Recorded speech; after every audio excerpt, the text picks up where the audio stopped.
Καλή μου φίλη, γεια σας και πάλι. Σήμερα θα δούμε μέσα από τον Επίκουρο, έναν μεγάλο φιλόσοφο που μας έμεινε από την αρχαία Ελλάδα, ποια είναι η αντίληψή του για τις αιρέσεις, τι ακριβώς μας λέει ο Επίκουρος, και θα δείτε ότι και ο Επίκουρος βάζει ως πρώτο που πρέπει να αποφύγει, και γι' αυτό βοηθάει η φιλοσοφία, τον φόβο. Και σε αυτό το βίντεο, φίλοι μου, θα δούμε τι μας λέει ο Επίκουρος όσον αφορά τις αιρέσεις. Πάμε!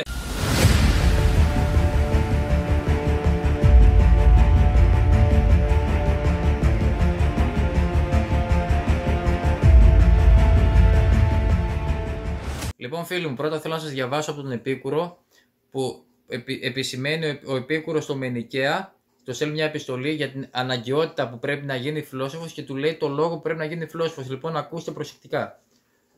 Ο Επίκουρος στέλνει χαιρετισμό στο Μενικαία. Ούτε όταν κάποιος είναι νέος να αργοπορεί να φιλοσοφήσει, ούτε όταν είναι γέρος να καταπονείται φιλοσοφώντας. Είναι ξεκάθαρο εδώ πέρα αυτό που λέει ο Επίκουρος. Δεν θέλει ο νέος να το βάζει για πιο μετά το να φιλοσοφεί, συνεχώς να το αναβάλει, αλλά και αυτός που είναι γέρος, καταλαβαίνει ο Επίκουρος ότι του κουράζεται πάρα πολύ νοητικά, αλλά δεν πρέπει να καταπονείται στη φιλοσοφία. Να φιλοσοφεί και ο γέρος, αλλά μην καταπονείται πάρα πολύ. Προφανώς γιατί σε ένα γέρο μπορεί να κάνει κακό. Γιατί κανένας, λέει, δεν είναι ανώριμος ή υπερώριμος για εκείνο που διασφαλίζει την υγεία της ψυχής. Ο Επίκουρος πιστεύει ότι για να διασφαλίσουμε την υγεία της ψυχής μας, και ο νέος μπορεί να τη διασφαλίσει όπως και ο γέρος. Αρκεί ο ένας να φιλοσοφεί και να δίνει πιο πολύ ο νέος, ας πούμε, πιο πολύ ενέργεια πάνω στη φιλοσοφία, ενώ ο υπερώριμος, ο γέρος, να μην καταπονείται πάρα πολύ, αλλά να φιλοσοφεί όμως και υπερώριμος. Όποιος μάλιστα λέει ότι δεν ήρθε ακόμη ο καιρός για να φιλοσοφήσει ή ότι κιόλας πέρασε ο καιρός για να φιλοσοφήσει, μοιάζει με εκείνον που λέει ότι δεν έφτασε ακόμη η ώρα ή ότι δεν έμεινε πια καιρός για να ευτυχήσει.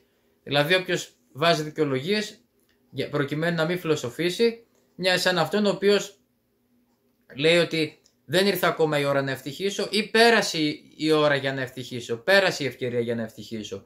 Πρέπει λοιπόν να φιλοσοφεί και ο νέος και ο γέρος, λέει ο Επίκουρος. Ο ένας ώστε καθώς γερνά να παραμείνει νέος μέσα στα αγαθά, και εννοεί τα αγαθά της ψυχής, από ευγνωμοσύνη προς τα όσα έγιναν, και ο άλλος, αν και νέος, να είναι συνάμα και όριμος.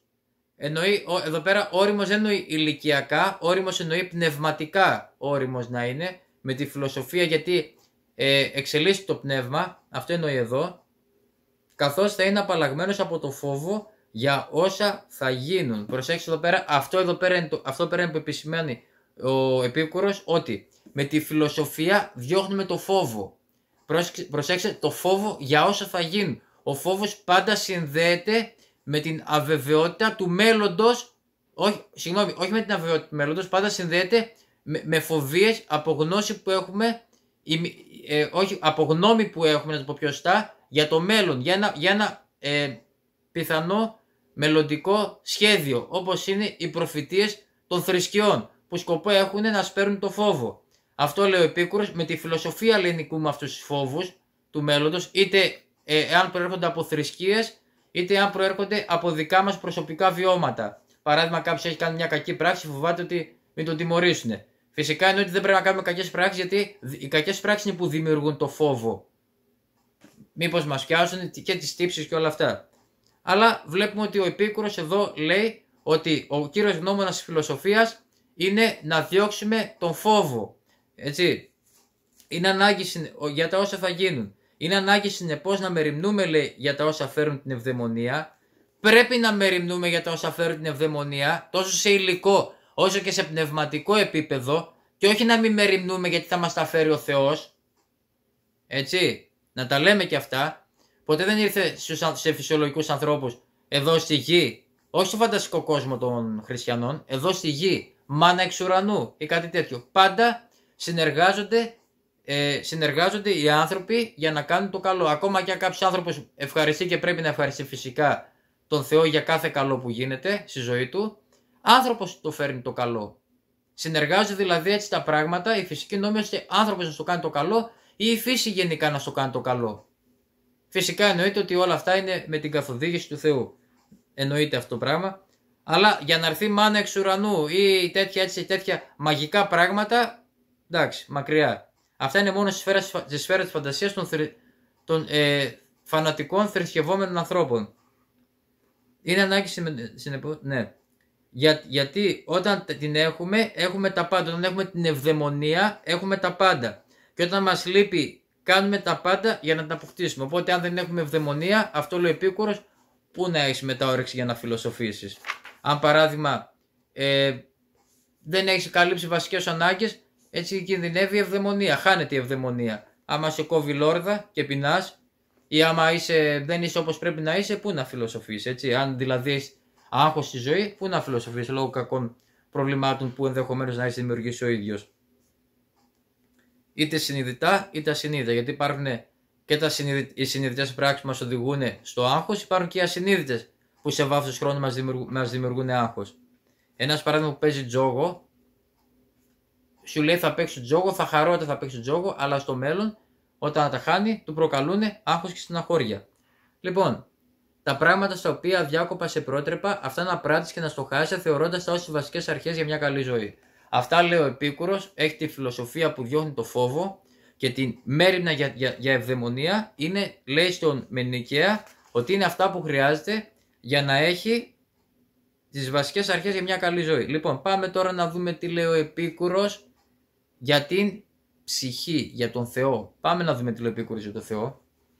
Λοιπόν, πρώτα απ' όλα να σκέφτεσαι ότι ο Θεός είναι αφθαρτό, άρα δεν ενσαρκώνεται να πάρει φθορά ο Θεός, είναι αφθαρτό, λέει ο Επίκουρος, και μακάριο, όπως έχει αποτυπωθεί η κοινή ιδέα του Θεού, όπως αποτυπώθηκε η κοινή ιδέα του Θεού σύμφωνα με τη σοφία των Ελλήνων.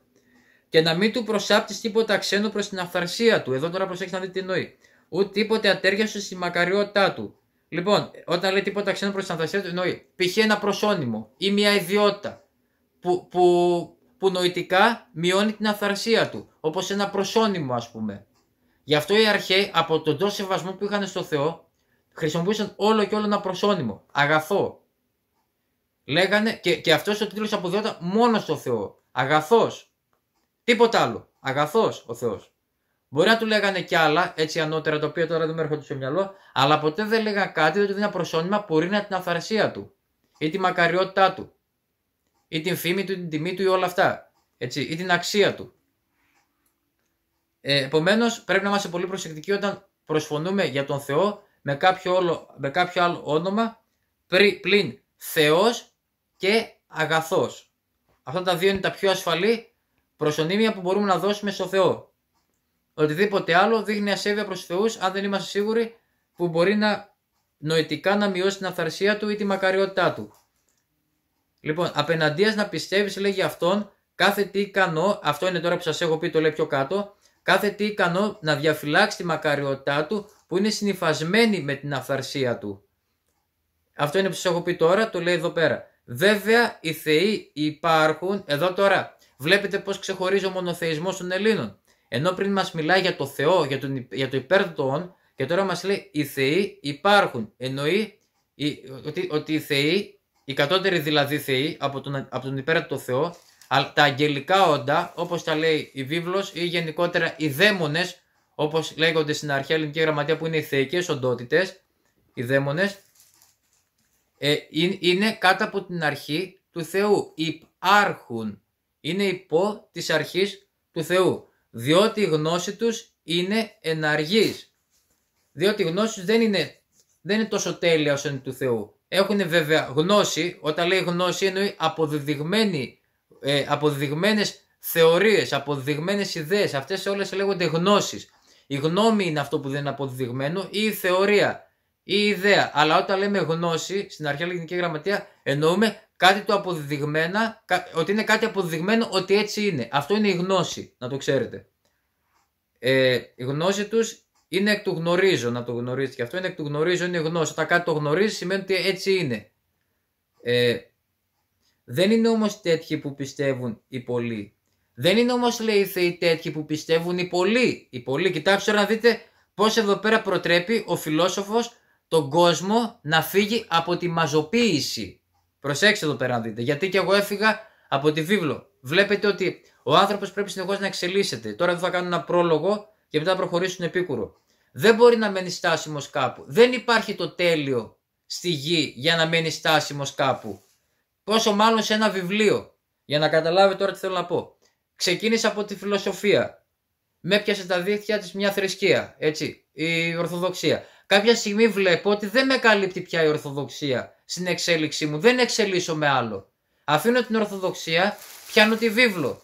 Βλέπω ότι σε διάστημα 3 ετών δεν βοηθάει πια την εξέλιξή μου. Αφήνω τη βίβλο και βαθύνω πιο πολύ στη φιλοσοφία. Καθώς από αυτά και τα 3 που είδα, που δοκίμασα, καθ' όλο το βίο της ζωής μου, είδα ότι η φιλοσοφία πιο πολύ με εξελίσσει. Όχι πιο πολύ, μόνο η φιλοσοφία με εξελίσσει και με πάει σε άλλα επίπεδα ανώτερα. Τόσο πνευματικά όσο και σωματικά. Και όχι ούτε η Ορθοδοξία, το δόγμα της Ορθοδοξίας, ούτε η βίβλος. Και εδώ πάμε να δούμε τι λέει ο σοφός, ο Επίκουρος, έτσι, για να τον αναλύσουμε περισσότερο, να δείτε παγίδες που πέφτετε, σε παγίδες που πέφτετε. Μαζοποιημένες παγίδες και αυτό δεν εξελισσώστε και μετά μένετε στάσιμοι και γινώστε φανατικοί, στενόμυαλοι, δεν χωράει τίποτα άλλο στο μυαλό κτλ. Πρέπει να κάνετε μια βιαστική αρχή, να βιάσετε τον εαυτό, και βιαστική με την έννοια που το λέμε τώρα, και με την έννοια της βίας, αρχή, τον εαυτό και να τον βιάσετε και σε ταχύτητα και με βία και να φύγετε από αυτή την κατάσταση. Ξεκινήστε να διαβάζετε αρχαίους Έλληνες σοφούς, λίγο να ξελαμπικάρει το μυαλό από τα θρησκευτικά και να δείτε λίγο πραγματικά πώς είναι η ζωή. Λοιπόν, συνεχίζω.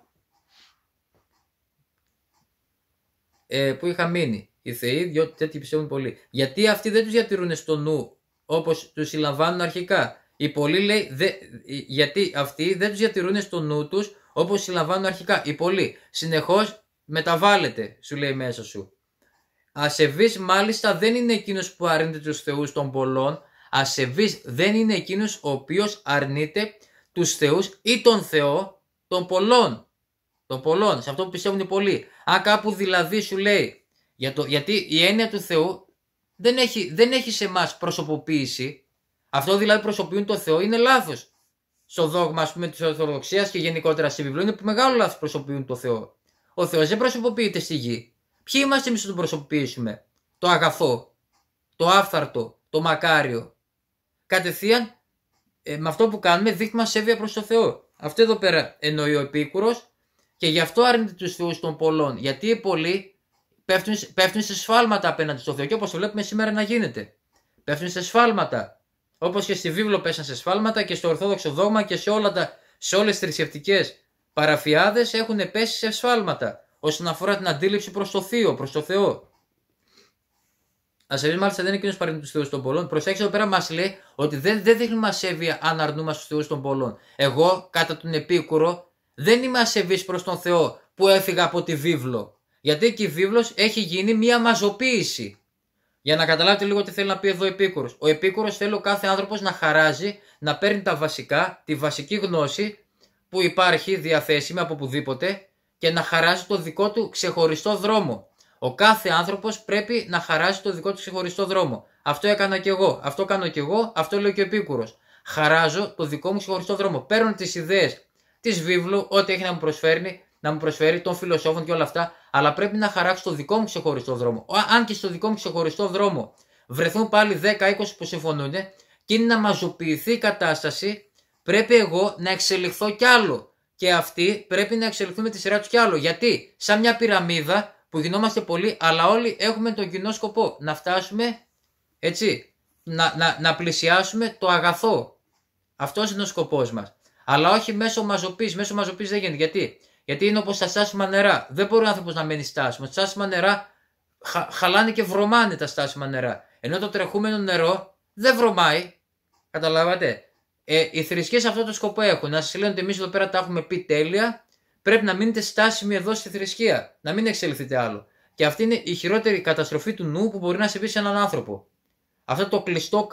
Γι' αυτό και βλέπετε κιόλας ότι οι θρησκείες κυρίως, και θα πω τώρα για τη βίβλο, τα τετραγωνικά, οι περιοχές που κυμαίνονται, τα πρόσωπα της βίβλου, είναι πάρα πολύ μικρές. Παράδειγμα, άμα συγκρίνεται, που το έχω δει από τον Ομηρικό κύκλο και είναι πάρα πολύ σωστό, συγκρίνεται ο Οδυσσέας που ταξίδεψε σε όλη τη γη, έτσι, δείχνει το πόσο ανοιχτό, πόσο ανοίγει το μυαλό σου όταν διαβάζεις τον Οδυσσέα. Ενώ όταν διαβάζεις τη βίβλο, που η ζωή, ας πούμε, του Χριστού, που είναι το κύριο πρόσωπο της βίβλου, ταξίδεψε μόνο σε κάποιες τι να πω, 100 χιλιόμετρα, 200 χιλιόμετρα να πω ταξίδεψε, 100 χιλιόμετρα, ούτε και εγώ ξέρω πόσα. Εκεί με επίκεντρο την Ιερουσαλήμ, δείχνει αυτό όλο το κλειστό κλίμα, δείχνει το πόσο κλείνει το μυαλό σου όταν διαβάζει τη βίβλο και το βλέπει να γίνεται στην πράξη.